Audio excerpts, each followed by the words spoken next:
So how did you discover your gift? I discovered the hard way. I discovered with faces and hands coming out of the walls behind me, and it scared the living daylights out of me completely.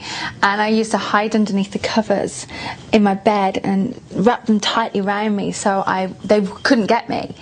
And I was in a catch-22 situation where I was underneath and I was like, couldn't breathe, and then if I came above I would see these faces. So I discovered, you know, these things at the time, as I like to call them, these things coming at me, and I didn't realise what they were.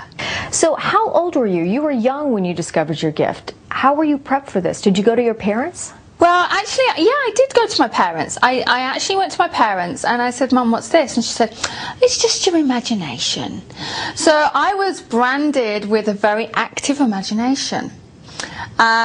Which was really strange, really, because my grandmother was also a medium. But at the time when this was happening to me, she'd kind of squashed her abilities because my grandfather, who was still alive at the time, didn't believe. And it was only when he died that she started to explore this. So we were really in a time where no one knew what it was. So how were you prepped for this? I mean, how did you deal with your gift? I was not prepped. I was not prepped at all. It was literally get on and deal with this.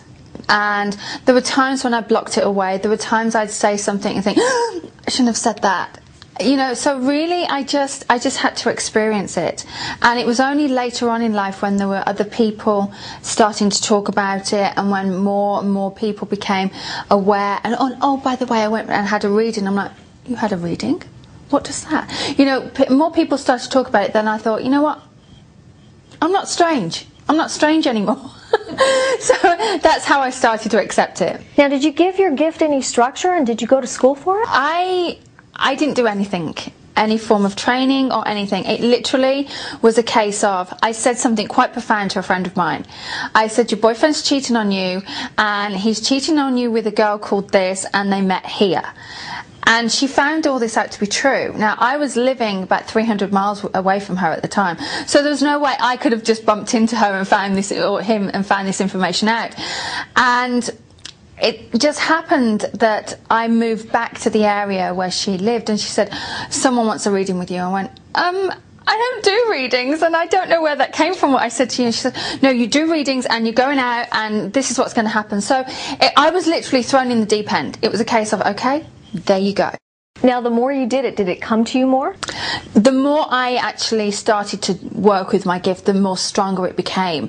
And I always find the more readings I do, the stronger it is. So how exactly did you get from the UK to here? It's such a unique story. I read for somebody who's a very famous celebrity. And I read for him, and he said, Lisa, why don't you come to LA? And I'm like, oh, I don't know. And he said it to Kev as well. And we discussed it, and we said, okay, we'll do LA. We'll go to LA. We'll do 3 months in LA. I became seriously ill, and the UCLA hospital saved my life. And it was only afterwards when I spoke to my doctor, and she said, did you do any form of healing? Because I'm open to this. And I said, actually, yes, I did for 3 days. And she said, you do know that's what saved your life. So we had to extend our visa by 10 days. And it was in those 10 days that I did a reading for a producer who works with Merv Griffin. And she introduced me to Merv. And here I am.